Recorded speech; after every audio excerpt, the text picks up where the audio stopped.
In 1991, in a quiet suburban neighborhood, a mother, Hannah, returned home from a long shift to find her daughter, Rosa, mysteriously missing. The window was wide open, but there were no signs of a struggle or abduction. Despite a massive search and the involvement of the FBI, Rosa's disappearance remained an unsolved enigma. Yet, 8 years later, a seemingly innocent doll would reveal a horrifying truth, one that no one could have ever imagined. Before we begin, thank you for watching. Let me know in the comments where you're watching from and what time it is over there. It really means a lot to know that you're with us. We're going through this together. Now let me tell you what really happened. That afternoon in Portland, Oregon, Hannah stood in the house that had once been her home, sealing the last few boxes. The house now felt strange, oddly empty, even though most of the furniture was still intact. It was no longer her home. It now belonged to Robert, her ex-husband, and the truth of that weighed on her like a heavy blanket. Robert was kneeling beside her, sealing a box with tape. His movements were steady and meticulous, just as he had done everything in his life. They worked in comfortable silence, a rhythm they had built over 15 years of marriage. Even divorce couldn't erase that familiarity.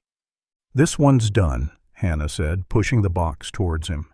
It contained her nurse's uniform, medical textbooks, and the stethoscope she had received upon graduation. Robert effortlessly lifted the box, his carpenter hands still strong at 45. "I'll take this out," he said, then walked out the front door. Hannah sealed another box, trying not to think about how this house had become a tomb full of memories.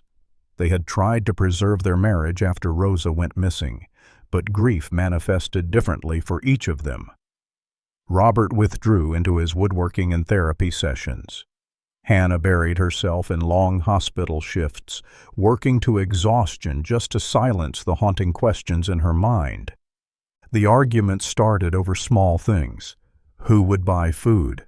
Why was the electric bill so high?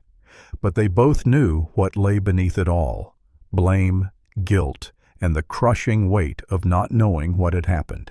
6 months ago, they had finally admitted what they both had known for years: being together wouldn't bring Rosa back.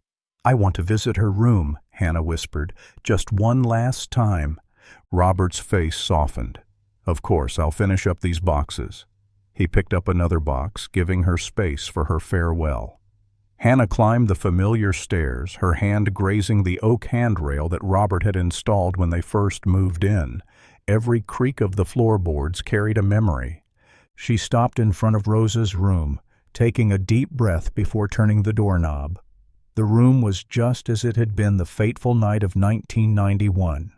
Pink walls with hand-painted butterflies, a white dresser plastered with stickers, a small bed with a My Little Pony blanket. The only difference was the window, now locked with a new security bar, but it was all too late. Hannah clearly remembered that October night like crystal. She had worked a double shift at the hospital, returned home at 3 a.m., exhausted. Robert was asleep.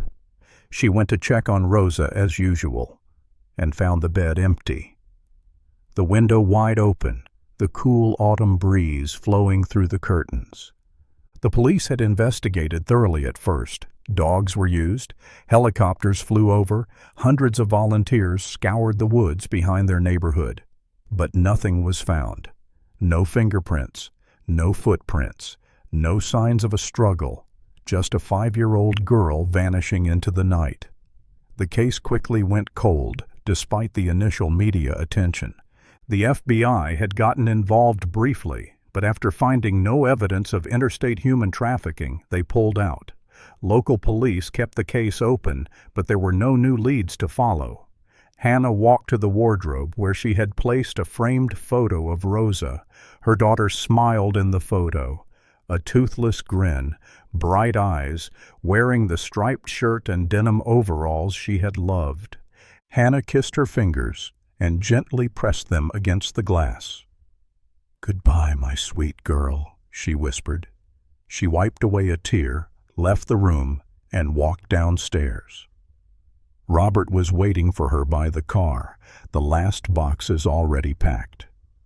They stood facing each other in the driveway, two people who had once sworn to stay together forever, now preparing to start separate lives. "Are you going to be okay?" Robert asked. "I'll manage," Hannah replied. "We'll both be fine." She got in the car and rolled the window down. Robert leaned in, his face showing clear concern. "Are you sure you want to take all this stuff? Your new apartment isn't that big." "If I need more room, I'll rent storage," Hannah answered. "It's fine." She paused, her tone softening. "Take care of yourself, Robert. We'll see each other again." "Yeah," he nodded, stepping back. "Drive safely." The 15-minute drive to her new apartment felt like crossing into a different life. By evening, cardboard boxes were stacked high in the living room. Hannah sank into the old sofa, exhausted. She should unpack the essentials, work clothes, toiletries, kitchenware, but her gaze kept drifting to the box labeled Rosa's Favorite Things. Unable to resist, she pulled it closer and carefully opened it. Robert had packed this while she dealt with the paperwork for the move. She had asked him to make sure to include Rosa's most cherished items. On top was a purple stuffed owl, next to it the unicorn Rosa loved, and several other dolls. Beneath them were pajamas and neatly folded clothes, still carrying the faint scent of childhood, Johnson's baby shampoo and graham crackers. Scattered at the bottom of the box were her favorite books, their corners bent from being read so many times.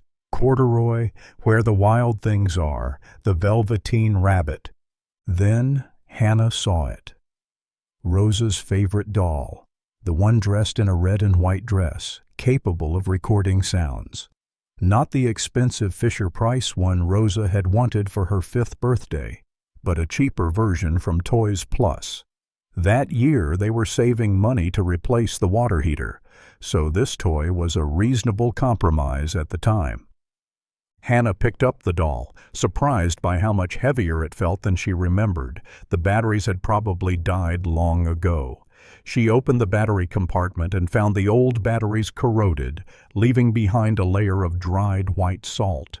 She wiped the contacts clean with a tissue, then rummaged through a drawer for a few new AA batteries to replace them. When she pressed play, the familiar mechanical click sounded.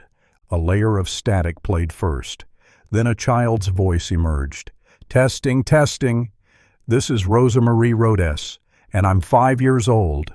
Hannah's heart tightened. It had been 9 years since she had heard her daughter's voice. Tears streamed down her face as Rosa babbled about that day, her friends in kindergarten, and the butterfly she saw in the garden. Then the recording changed. Background noise, movement. Then Robert's voice, distant yet clear. "Rosa, go into the princess room when you're done, okay? Remember what Daddy promised? When you're finished, we'll go to Toys R Us to buy you a new My Little Pony." Hannah frowned. Princess room? She rewound and listened again. Robert's tone was different from usual. There was a slight coaxing, pleading, and Rosa never particularly liked princesses. She liked animals, dragons, unicorns, puppies. Maybe Robert was trying to steer her toward something else. Parents often do that, encouraging their kids to play with appropriate toys. The promise of a new My Little Pony could be a reward for good behavior. Hannah searched through the box but couldn't find any My Little Pony toys. Maybe it was in another box, or maybe Robert kept it. Some things were too painful to pack away. She listened to the recording again, focusing on every word. Princess room. A strange phrase. Robert had never called Rosa's room that. Was it some game between the two of them? Or a private nickname that she had forgotten? Either way, Robert had spent more daytime hours with Rosa than she had. Hours passed as she moved things into the new spaces, plates and dishes into unfamiliar kitchen cabinets, clothes into a smaller wardrobe, family photos hung on different walls. When she opened the filing cabinet to organize the important papers, she realized something was missing. Her nursing license renewal papers were nowhere to be found. She checked each file twice, then rummaged through the boxes labeled with her name. Nothing. The clock read 8:30 p.m. Her shift started at 10 o'clock. Without those papers, she couldn't prove that her credentials were still valid. The hospital management was very strict about paperwork. Hannah quickly called Robert's number from her new phone. He picked up after 3 rings. "Hannah, is something wrong? I can't find my nursing license renewal papers. I think I left them at the old house. Can I go back and look for them?" I just left for my therapy session. I might be late coming back." Hannah glanced out the window. The sun was setting, the sky turning a soft pink-orange. "I really need them for tonight's shift. Can I use my spare key to get in?" "Of course," Robert replied. "You know where everything is. Just remember to lock the door when you leave." "Thank you. I really appreciate it."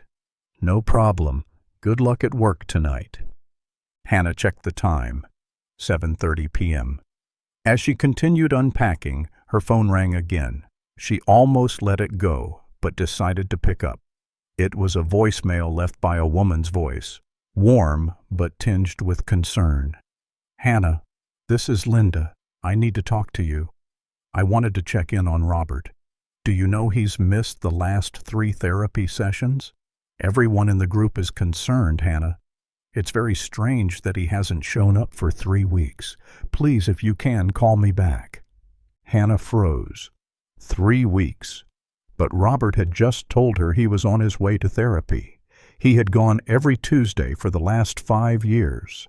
It was one of the few things that remained consistent after Rosa went missing. Linda had been their rock during the darkest days, a psychologist who had founded a support group for parents with missing children. Hannah had attended for 2 years before leaving because it was too painful. Why was Robert lying? Where had he been every Tuesday night? She wanted to call Linda back, but that would cross a line. What was happening with Robert wasn't her responsibility anymore. Yet she still felt uneasy, an underlying worry gnawing at her. Even though they were divorced, they had promised to be friends and support each other. The phone rang again. 1, 2, 3 rings. She almost let it go to voicemail, but then Robert picked up. "Hello?" His voice sounded tired and rushed. "Robert, it's me," Hannah said. "I just wanted to ask, are you at therapy?" Silence lingered, interrupted only by the static noise from the phone. "Robert?" she asked. "Can you hear me?" Yeah, I hear you," Robert stammered. I'm not there, but I'm on my way. I stopped to pick up Daniel. He's far away, but we're both headed to the group. I'll be late by 15 minutes. Why do you ask?" Robert's voice didn't sound convincing, as if he was trying too hard to cover up a lie, the same kind of lies he had told before when organizing surprise parties or making up small excuses to avoid hurting anyone. But this time, there was something different. The words came out too quickly, with too many details. "I'm not interrogating you," Hannah said gently. "It's just, when I went to the house to grab the papers, there was a call that came through. It went to voicemail. It was from Linda." "Oh, right," Robert laughed, "but it was forced. She gets upset if anyone's late to therapy. I've been late a few times, so she's probably just reminding me." Being late was different from being absent. 3 weeks without showing up wasn't the same as being 15 minutes late. "What did she say in the voicemail?" Robert asked, his tone trying to sound casual. Hannah hesitated. A part of her wanted to confront him directly, but what was the point? They were divorced. His life was no longer her concern. "Nothing specific," she said. "Just asked if you'd call her back. No big deal." "Okay then, I've got to go. Daniel's waiting." "All right, drive safely." "You too. Take care." Hannah hung up. After 15 years together, she had learned to read Robert's psychology, to understand the smallest signals, and she was certain he was lying. Hannah set the phone down and picked up the spare key. The familiar feeling of holding the house key felt odd, as if she were holding onto a piece of the past that had grown outdated. Maybe she should return it soon, after retrieving the papers from the old house. She left the unpacked boxes scattered across the living room and headed to her car. Hannah drove back to the old house, pulling into the familiar driveway. The house now stood dark under the twilight sky, its windows reflecting the last traces of daylight. It was strange how a place once filled with warmth had so quickly become a lifeless building. She opened the front door, turning on the lights as she stepped inside. Everything was still as it had been when she left earlier in the afternoon, but the emptiness now felt even more pronounced. The bedroom, now Robert's, she reminded herself, was at the end of the hallway. She pushed the door open and flicked on the light. The queen-sized bed they had shared for 15 years now looked strange, with only one pillow. Robert had cleared away all traces of her. There was no jewelry tray on the vanity, no romance novels on the nightstand. The filing cabinet still sat in the corner of the room as it always had. She opened the second drawer and found the file labeled Nursing License. All the documents were still there, the renewal application, training certificates. She breathed a sigh of relief. At least this wouldn't affect her job. She tucked the file under her arm and glanced around one last time. Nothing had been left behind. As she turned to leave, the words from the old recorder echoed in her head. Princess Room. That phrase lingered, like a mismatched puzzle piece. She found herself climbing the stairs again, heading back to Rosa's room. The door creaked when she pushed it open. There were no more toys or clothes that had just been packed away. The room looked bigger, sadder. She slowly walked around, running her hand along the walls, waiting for some forgotten detail to appear. But nothing. No castles, no crowns, no fairy tale images. She opened the closet door. The empty hangers clinked together in the faint breeze. The wooden wardrobe stood leaning against the opposite wall. As she approached, an old item leaned slightly toward her. No clothes inside, its structure weak and exposed. The front left leg didn't quite touch the floor. She knelt down to check the gap, noticing that the wooden floor beneath it was warped. The room had been sealed for too long since Rosa disappeared. The humidity from Portland must have affected the floor. She tried to keep the wardrobe upright, but it still wobbled. A small push would send it crashing to the ground. She couldn't leave it like that. If it fell during the night, Robert might think there had been an intruder. The last thing he needed right now was a panic attack like that. She flipped the hallway light switch on and started toward the stairs. But halfway up she froze. There was light coming from the gap beneath Robert's office door. Strange. She distinctly remembered turning off all the lights before leaving. "Robert?" she called out. "Are you home?" There was no reply, but she heard movement. Footsteps, the sound of things scraping together. She continued up the stairs, her steps growing heavier with rising unease. The noises grew louder, the rustling of paper, drawers slamming shut. "Robert?" she called again, her voice rising. "What's going on?" Still no answer. The hairs on the back of her neck stood on end. She crept closer to the office door and gently pushed it open. "Robert, I thought you—" Her words trailed off. Daniel Moore was standing in the middle of the disarrayed room. Robert's files were scattered across the floor. The desk drawers had been yanked open, papers everywhere. Books had been pulled from the shelves, documents torn from their binders. Hannah was stunned. "Daniel, what are you doing here? I thought you were with—" Daniel slowly turned to face her. His face was drenched in sweat, his skin pale, soaked through. His usually neat hair was a mess clinging to his forehead. When his eyes met hers, she saw his pupils wide, like two black holes. "Are you okay?" Hannah asked, though it was clear he wasn't. "You look not well." Daniel took a step toward her, stumbling, and Hannah could smell alcohol mixed with something else. Sweat and desperation. "What are you doing here?" she asked, trying to keep her voice calm even though her mind was racing. Did Robert ask you to find something?" Daniel didn't respond. His gaze was cold, lifeless. He took another step forward. Hannah had known Daniel for years. He was Robert's best friend since high school, often coming over to their house to hang out, working on wood projects together. He had once been a quiet, kind man, the kind who would make toys by hand and give them to Rosa. But the man standing before her now was not the Daniel she knew. "Daniel, what are you looking for here?" Hannah asked, her voice tense, each word sharp like a knife. She tried to look directly at him, but Daniel avoided her gaze. He took a step back, his hands still tightly clutching the rolls of tape in the boxes, as if he were trying to hide something. The tension in Hannah's chest grew. She couldn't understand his strange behavior. Everything in the room felt heavy, as though a dark shadow was closing in around them. "Can't you just tell me, Daniel? What are you looking for?"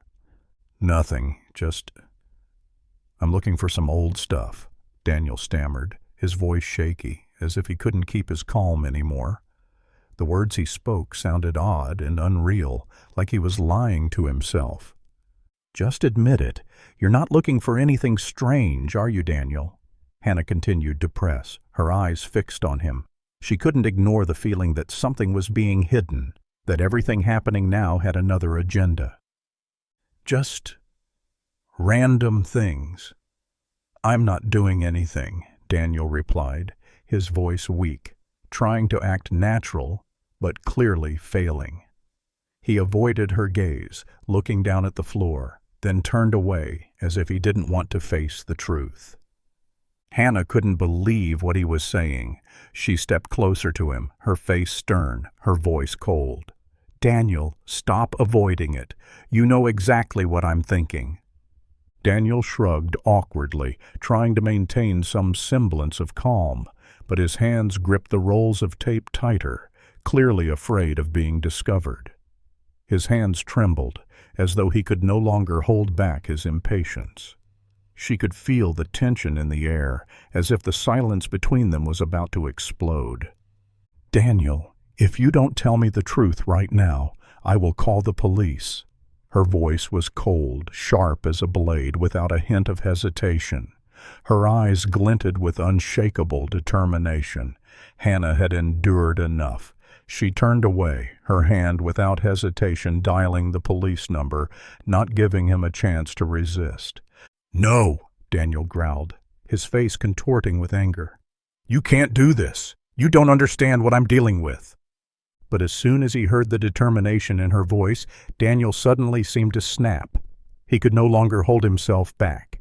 In a flash, he lunged toward Hannah, pushing her hard into the nearby bookshelf.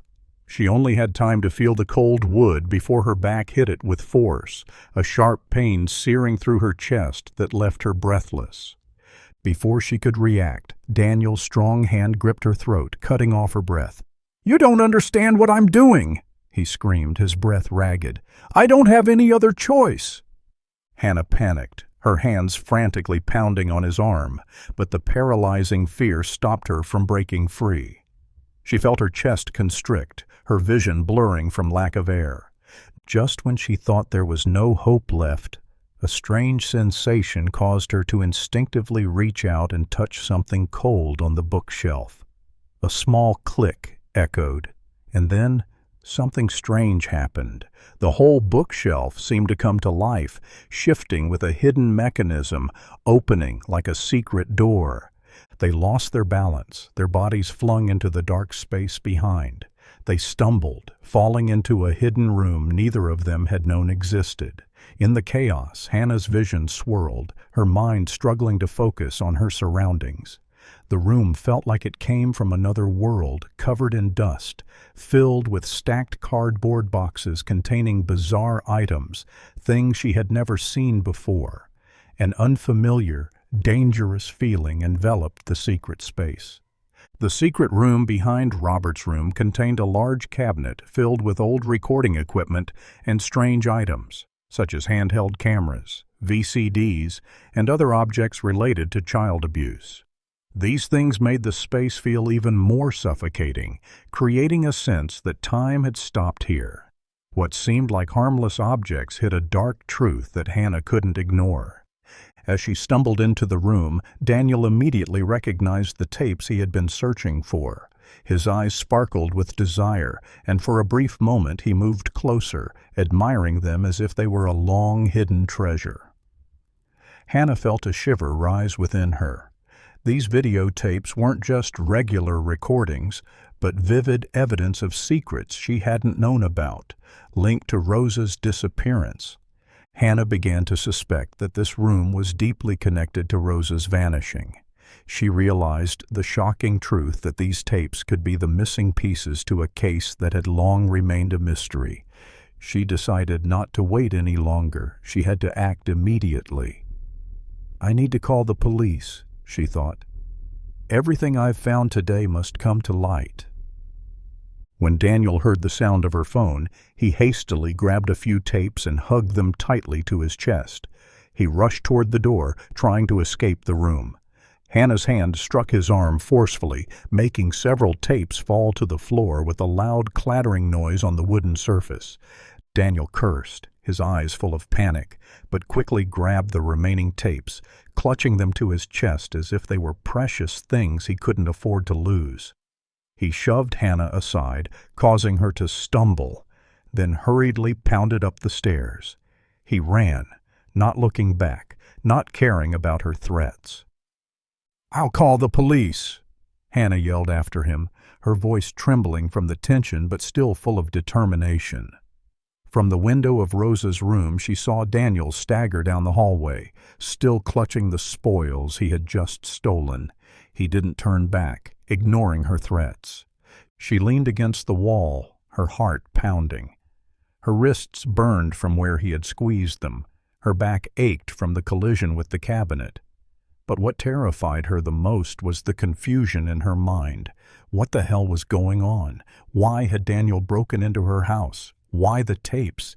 And what was so important in them that he would risk everything?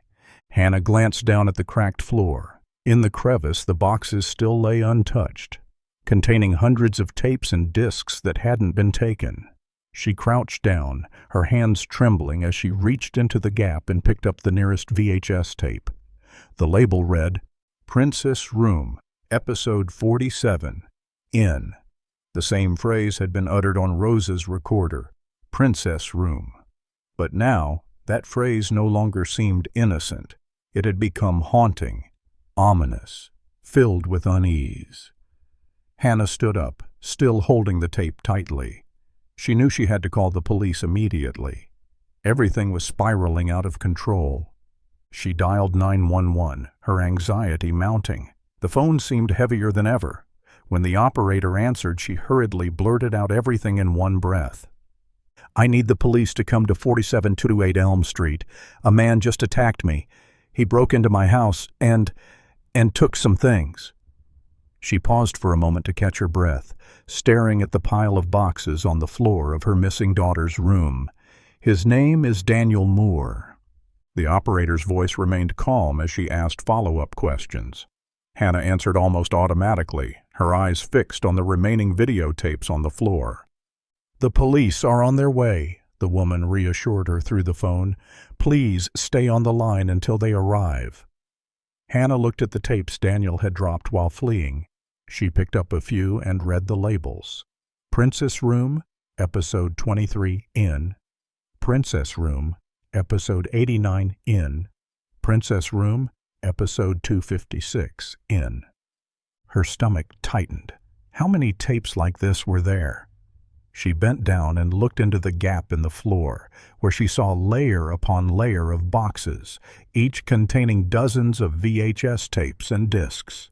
There could be hundreds. The sirens blared down the street. The flashing red and blue lights swept across the walls. 2 patrol cars came to a stop in front of the house. One officer entered the door, his hand resting on his gun. "Ma'am, are you Hannah Rodes?" "Yes." She stood up, her voice still shaky. "The man who attacked me left here about 10 minutes ago. He was drinking, or maybe on drugs. He took some tapes from the floor of my daughter's room." More officers entered the house, splitting up to investigate the scene. A man in plain clothes approached. An older man with sharp eyes but a somber expression. "I'm Detective Morrison," he introduced himself. "Can you tell me exactly what happened?" Hannah nodded, starting from the beginning, from the move, the recorder, Rosa's tape, when she returned to the house, then being attacked by Daniel, and finally the cabinet falling to reveal the hidden space under the floor. Morrison listened attentively, taking detailed notes. "You said his name is Daniel Moore?" he asked. "Yes, he's my ex-husband, Robert's best friend. They've been friends since high school." She hesitated. "I need to call Robert. He needs to know about this." "Good idea," Morrison nodded. "We also need to talk to him." Hannah dialed Robert's number, with Morrison standing beside her. The phone rang a few times before Robert picked up, his voice tense. "Hannah, why are you calling so much? I'm with Daniel at therapy. What's going on?" Hannah felt her heart drop. Another lie. "Robert," she said, trying to keep her voice steady, "Daniel was just at your house. He attacked me. The police are here." Silence echoed from the other end. "Detective wants to speak with you." She handed the phone to Morrison. "Mr. Robert, this is Detective Morrison. We need you to come to your house immediately. Something serious has happened involving—" Click. The call ended abruptly. Morrison furrowed his brow and handed the phone back to Hannah. He hung up. Hannah looked at him, her voice choking. "He said he's at therapy with Mrs. Linda. But that can't be true if Daniel was just here." Morrison turned to an officer. "Get the address of the therapy center and contact Mrs. Linda. Send a team there to check." The officers continued their duties and examined the scene. Morrison picked up one of the tapes, furrowing his brow as he read the label. "They all say Princess Room. What does this mean?" he asked, looking up at Hannah with a sharp gaze. Hannah took a deep breath, her lips pressing together before responding. Her hands trembled as she recalled everything that had happened. "I heard that phrase on my daughter's old recorder. She's been missing for 9 years now. No one has found any clues. The police couldn't investigate further." Morrison's gaze shifted. He looked up, his eyes briefly filled with astonishment and deep concern. "Your daughter is missing?" Hannah nodded, her eyes becoming distant. "Her name was Rosa. We called her Rosa. She was 5 years old when she disappeared right from her bedroom. The police searched for months, but there were no traces, no explanation." Morrison glanced at his colleague and then turned back to look at Hannah, his voice growing more solemn. "Ma'am, I think we need to look at these tapes. They could be the clue we've been searching for." Hannah nodded, her hands shaking as she turned on the TV in the living room. She placed one of Robert's tapes into the player and hit the play button. The screen lit up, initially showing a simple scene. Robert and little Rosa were sitting on the living room floor, playing with blocks together. Rosa's laughter filled the air, the same voice Hannah had heard on the recorder. "This must have been recorded a few months before she disappeared," Hannah whispered, her voice choked with emotion. On the screen, Robert smiled into the camera. He spoke in a gentle voice, though there was something odd about it. "Rosa, do you want to play a game? Go into the princess room. Surprise Daddy, okay?" "Yes, Daddy," Rosa replied, jumping up and running out of frame. The sound of small footsteps echoed as she ran down the stairs. Robert looked directly at the camera, starting to count aloud. 1, 2, 3. He stretched each number, counting slowly, his eyes fixed on the camera, his expression unchanged. Hannah was stunned, her voice thick with shock. "She's going down to the basement, but we never called the basement the princess room." Morrison went silent, concern flashing across his face. The whole room seemed to grow quieter than ever. The video continued. When Robert reached 10, he stood up, taking the camera with him as he walked toward the basement door. The screen suddenly cut off. When the image returned, they were in another room. The walls were painted pink, Stuffed animals were scattered everywhere, and there was a small bed with a princess blanket. Hannah froze. She had never seen this room before. Everything in the room screamed innocence, but there was a horrifying undercurrent that she couldn't have imagined. On the bed, Rosa was sitting, wearing a tiny bikini, completely inappropriate for a 5-year-old child. She looked uncomfortable, her eyes confused, as though she didn't understand where she was. "Now, strike a pose for Daddy." Robert's voice came from behind the camera, soft yet authoritative, as if commanding a young child without any thought of the consequences. Hannah couldn't take it anymore. She shouted, "Stop! Turn it off!" Morrison didn't hesitate. He immediately pressed the stop button. The room was eerily still. The scene they had just witnessed continued to haunt Hannah's mind. Hannah collapsed onto the sofa, her hands reaching out as if to hold herself together, but she couldn't control her emotions. Tears streamed down her face, uncontrollable. Her entire world had crumbled in a matter of seconds. The man she had once loved, trusted, and spent 15 years with, the man she thought she knew better than anyone, was a monster, a perpetrator of the pain that had been inflicted on her own daughter. Morrison stood silently for a moment, his eyes vacant as he stared at the screen. He didn't speak, but there was deep empathy in his gaze. Clearly, the truth was too horrifying for Hannah to bear, and he couldn't let everything pass by easily. After reviewing the tapes, the police began analyzing every detail in the recorded videos. One officer, while examining a segment, suddenly stood up and walked toward the wall. He started knocking on it, listening carefully to the sounds coming from behind the wooden panels. Something seemed off. "This doesn't feel normal," the officer said, his eyes lighting up as he heard a strange noise beneath. Morrison came closer, also knocking on another area. This time the sound was clearer. He frowned, signaling the team to inspect further. A suspicion was forming in his mind. "We might have a hidden entrance," Morrison said, his eyes never leaving the wall. Hannah stood frozen, a wave of anxiety and anticipation rising in her chest. She still couldn't believe what was happening.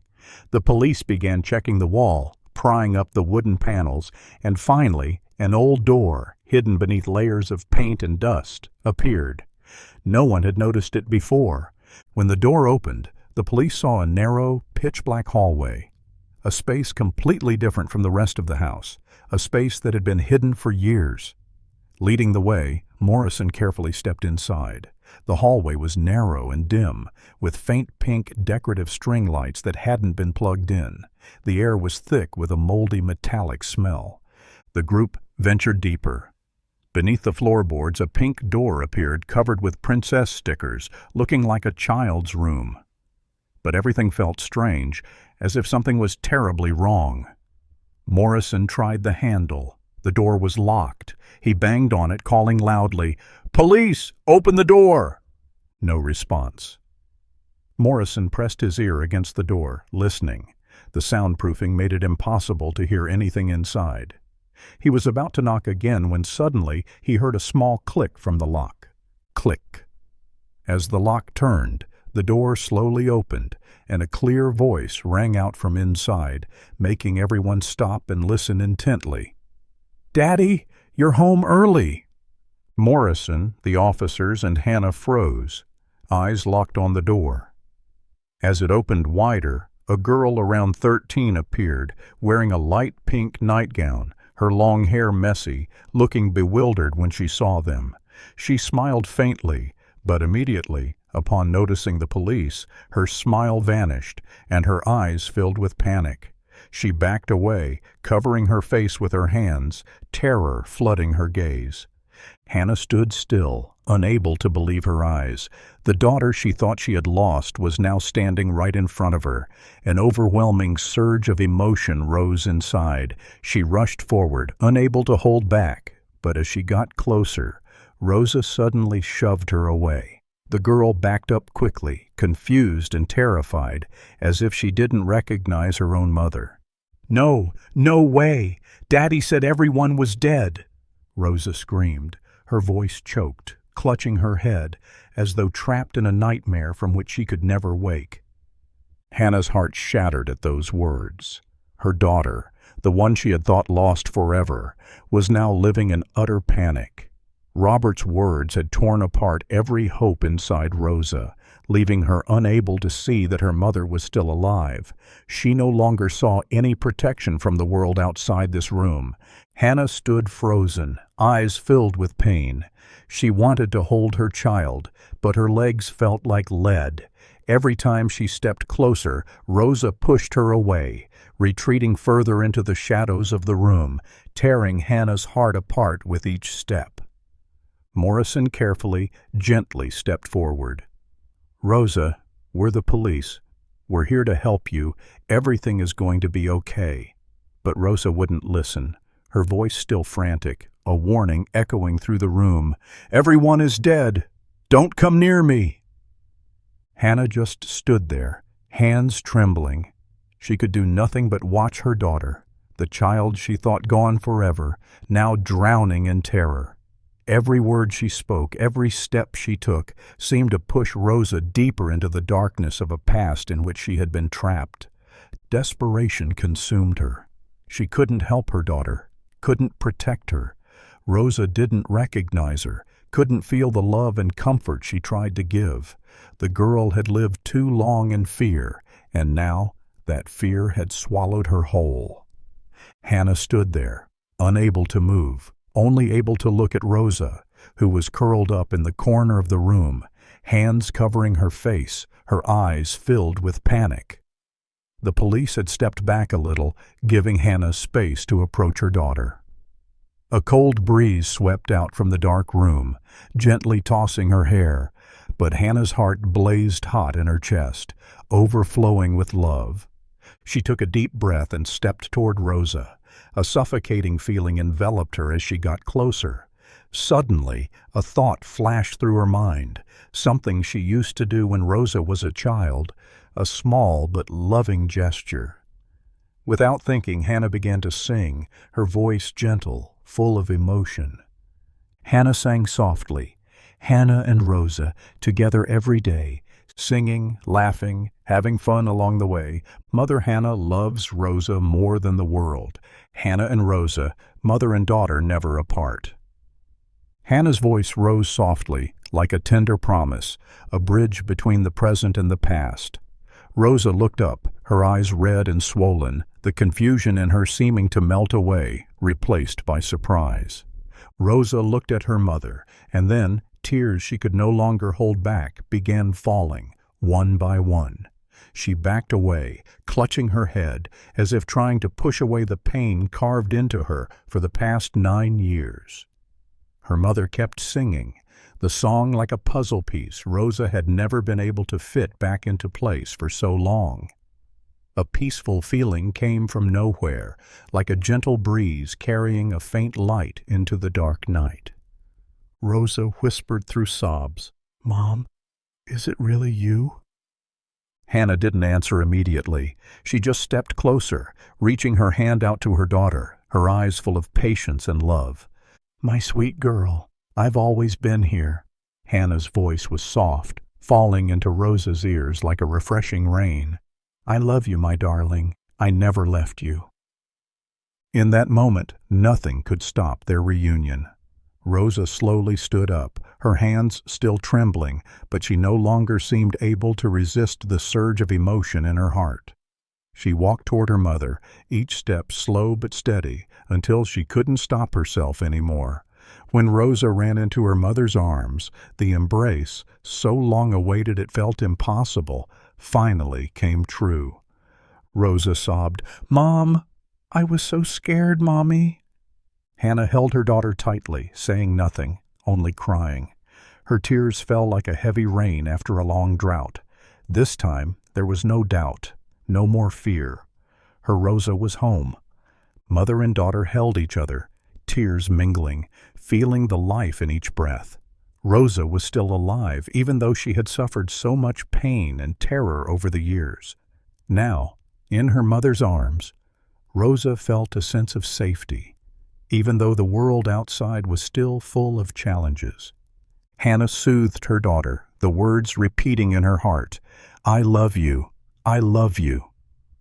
No other words were needed. They both knew that even though the world was full of pain and nightmares, at least now they had found each other again. And in this moment, they would never be apart again.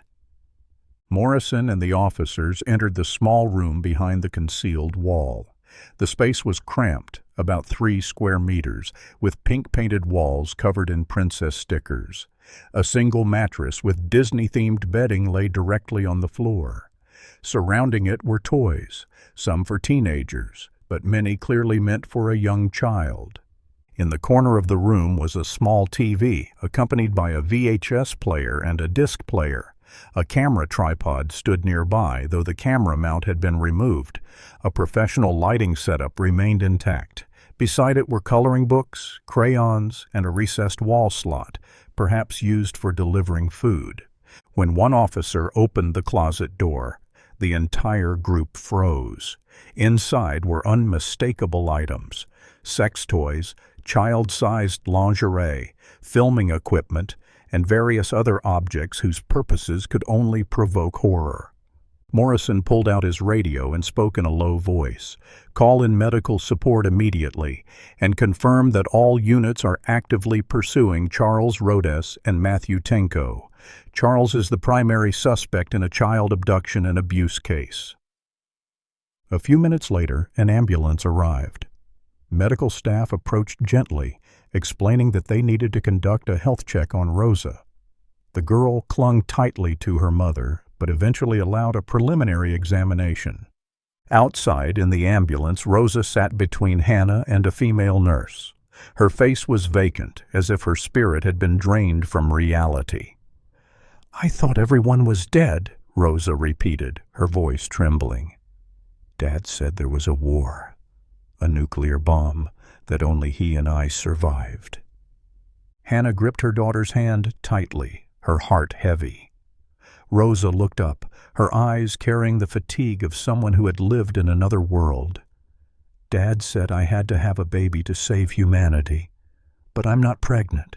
I feel useless, like I ruined everything." Hannah swallowed her tears. "Sweetheart, have you started your period yet?" Rosa nodded. "Yes, 2 years ago. Dad was so happy. He said that meant I was ready to help create a new world." The nurse took notes, her expression turning colder, though she remained composed. Hannah asked gently, "Do you feel pain, itching, or any discomfort anywhere?" Rosa shook her head, then slowly said, "No. But why is everyone scared? Dad said what we did was beautiful, sacred. He said I was born for him." A stab of pain hit Hannah, but she kept her voice calm and tender. "Listen to me, my love. That's not true. The love between a parent and child should be about protection and care. What your father did to you wasn't love. It was harm.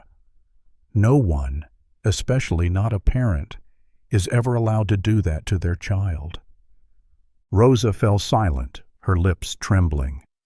A fine crack appeared in the mental wall she had been living behind. Morrison appeared outside the ambulance. "We need to bring both of you back to headquarters for questioning. The hospital has confirmed there's no immediate danger, so we can go now if you're ready." Hannah looked at her daughter, then nodded. "All right. We'll go." She hugged Rosa tightly. In that moment she understood everything. Why Charles had insisted on divorce, why he constantly went down to the basement, why the house was eerily silent whenever she came home from night shifts. Charles hadn't let Rosa go. He had kept her, right beneath the floor she walked on every day. While she lived, worked, and suffered, her daughter was locked away in the princess room, where soft pink light couldn't chase away his sickening darkness. 9 years, 3,285 days, a child's entire childhood stolen, twisted into something monstrous wearing the mask of love. As the police vehicle prepared to leave, Morrison opened the rear door. "Miss Hannah, Isabella, please get in. We'll take you to headquarters." Hannah held her daughter's hand and stepped inside. Rosa rested her head on her mother's shoulder, her eyes still distant, as if she couldn't quite believe the world outside that pink door still existed.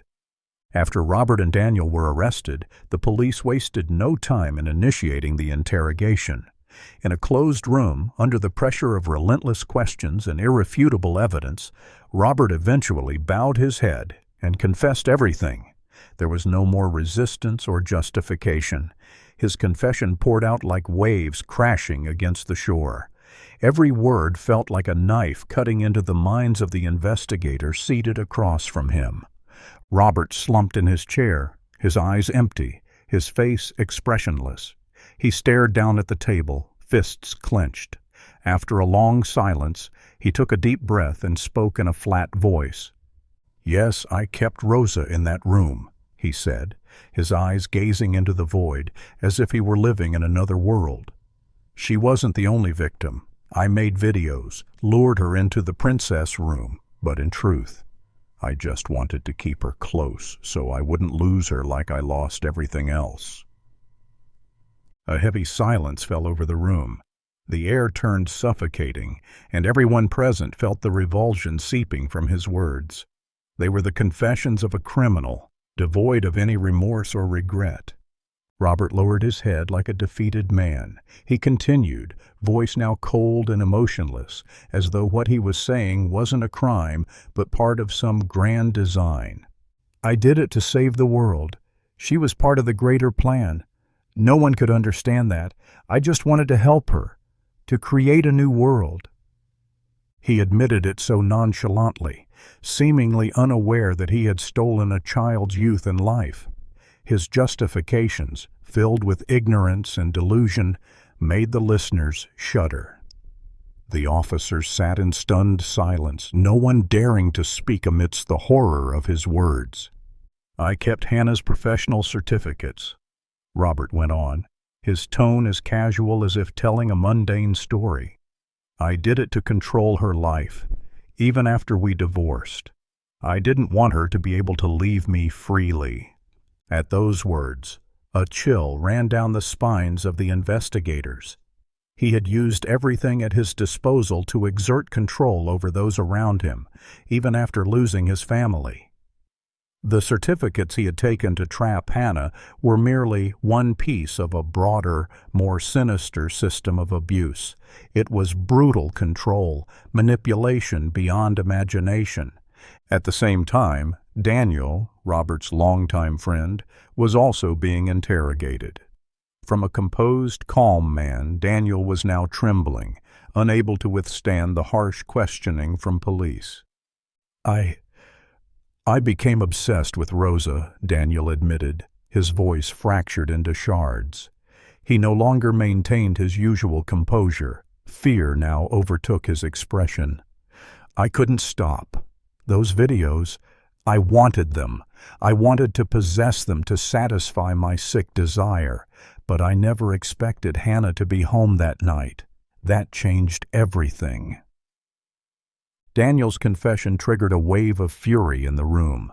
A trusted friend, someone Hannah once believed in, revealed himself as a traitor, a twisted man consumed by depravity. His words shocked everyone, especially because he seemed completely unaware of the gravity of his actions. "As for attacking Hannah, I only wanted to retrieve the tapes," Daniel continued, his eyes vacant, as if no longer fully present. "But I didn't realize I had gone too far." In the end, the confessions of Robert and Daniel laid bare the full truth behind their vile crimes. The police now had all the evidence and testimony needed to bring the case to its final stage. The secrets that had remained hidden for years were finally exposed. The truth, of damaged children and grieving mothers, was now clearer than ever. The relationship between Robert and Daniel became clear soon after police continued digging into their testimonies. During the tense interrogation, Daniel faltered, admitting that he had become part of an abuse network. The police began to realize that Robert's actions weren't limited to holding Rosa captive, but were part of an organized abuse system that had remained hidden in the shadows for years. "We're talking about a group here, aren't we?" one officer asked, eyeing Daniel with suspicion. "How do you explain these videos being shared so widely?" Daniel took a deep breath, his former confidence gone. "Yes," he said quietly. "They're a network, not just me and Robert. Those videos, they were shared within a private group. We exchanged materials, those videos, every week in secret conference sessions." Officers took notes of Daniel's words. These shocking details opened a new door, revealing a much larger child abuse network, one far beyond just Robert and Daniel. "So we're talking about an organization, right?" an investigator pressed, his voice firm. "How many others are in this group?" Daniel swallowed hard, staring at the table, as though unable to endure the suffocating tension. "There are many. I don't know all their names, but I know they operate through hidden online chat rooms. They share those videos discreetly to avoid detection." With this information, the police no longer had any doubts. They immediately launched an investigation into the anonymous chat rooms and servers storing the criminal videos. The investigative team quickly realized that everything Daniel provided matched what they were already uncovering. As they dug into the server systems, police found documents and records linking to several bases in the western part of the city. Isolated areas, rarely noticed by anyone. These places were designed to hold children, carefully hidden from police and authorities. One officer analyzing the data looked up at Morrison and said, "Inspector, we've traced the child holding sites. They seem to be set up in secluded parts of the city. The groups used them as hiding spots, places where they committed their crimes." Morrison stared intently at the computer screens in front of him, his face darkening as he grasped the magnitude of the problem. "We need to move immediately," he ordered. "We can't let those children suffer another day." A month later, the police launched a coordinated raid, breaking into those facilities. Suspects were arrested and dozens of captive children were rescued. Evidence, including tapes and documents detailing the criminal meetings, was collected and sent for prosecution. These organizations were no longer merely a threat to individuals or families, but a dangerous network, tightly organized, existing in the shadows where no one suspected. As rescue teams brought the children out, an officer turned to Morrison and said, "We did it, Inspector. They're caught." Morrison nodded, though his heart remained heavy. "Yes," he whispered, "but this is only the beginning. We need to keep taking down the rest of this network. This is a fight that cannot stop." In those moments, despite relief at saving the children, pain and fury were still etched on everyone's faces. The police had done something remarkable, but they knew a monstrous world of crime still lurked out there. They had to continue this fight, not only for the children already saved, but for those still waiting in the darkness. Morrison stood up, looking at a photo of the rescued children, his eyes full of determination. "We don't stop, not until there's no one left out there who can hurt any more children." The police and child protection organizations began caring for Rosa as soon as she was brought out of the secret room. Although medical support was provided immediately, Rosa's psychological recovery would take much longer. Psychologists and child protection workers were assigned to help her heal from the deep emotional wounds inflicted by Robert and Daniel. Hannah sat beside her daughter, her hands gripping Rosa's small hands tightly. She looked at her, eyes filled with pain and worry. Rosa, now 13, sat silently, her eyes still trapped in the dark, past she couldn't escape. "Rosa, sweetheart, I promise I'll always be here with you. Hannah whispered, her voice trembling. "I'll never leave you again. We'll get through this together." Rosa looked at her mother, her eyes still full of confusion and fear. "But, Mom, I don't know how to forget everything that happened. Everything. Everything has changed so much." Her voice faded, as though every word was a struggle. Hannah gently hugged her, running her fingers through Rosa's tangled hair. "You don't have to forget everything. I'll be here to help you remember the good things, to help you heal day by day. You don't have to face these nightmares alone anymore." "But why did we have to go through all of this? Why did Dad do that to me?" Rosa asked, tears welling in her eyes. "Do you think I'll ever be able to live like before?" Hannah looked at her daughter, unsure how to answer. Her daughter's questions cut into her heart, but she knew she had to be strong, to be the pillar Rosa needed. "I can't change what happened, Rosa," Hannah said firmly. "But I can make sure that from now on, every day you will be loved and protected. I'll help you find joy again, help you find yourself. Every step you take will be a step toward a better future." Rosa looked at her mother, still uncertain, but in her eyes there was a softness, the first hint of acceptance. "Are you sure?" Rosa whispered. "I'm sure," Hannah replied, her voice gentle but steady. "We'll do everything to help you heal, so you can live like other children, free and happy." Their lives, though scarred by unimaginable trials, were beginning a new chapter. Nothing could erase the painful memories of the past, but each day they would build a brighter future together. One morning afterward, when Rosa finally agreed to walk with her mother in the park, she sighed, looking up at the clear blue sky. "Mom, I don't know if I can do it," Rosa whispered. "I'm scared the ghosts of the past will always chase me." "You're not alone," Hannah said, holding her daughter's hand tightly. "I'll always be here, and you'll grow stronger every day. We'll take it step by step, together." Rosa lifted her head, and for the first time in so long she smiled. A weak smile, but a sign of hope. "I'll try, Mom. I'll try for you." "That's all I need from you, Rosa," Hannah smiled, her heart filling with hope and faith. "We'll never give up on each other. We'll find our real life again." And with slow steps, mother and daughter continued walking under the morning sun, leaving behind the darkness of the past, embracing a future that, while never easy, was full of hope and love. After all the pain and loss, Hannah and Rosa found a light at the end of the tunnel. Together, they overcame their worst nightmares, reclaiming a part of life they once thought was forever lost. But with faith in each other and in justice, they found the strength to stand again. Their journey wasn't just a battle with the past, but also a lesson in perseverance, courage, and unwavering belief in true values. Though their wounds were not yet fully healed, with each passing day they grew stronger. Rosa could now smile, walk with more confidence, no longer haunted by the shadows of her past.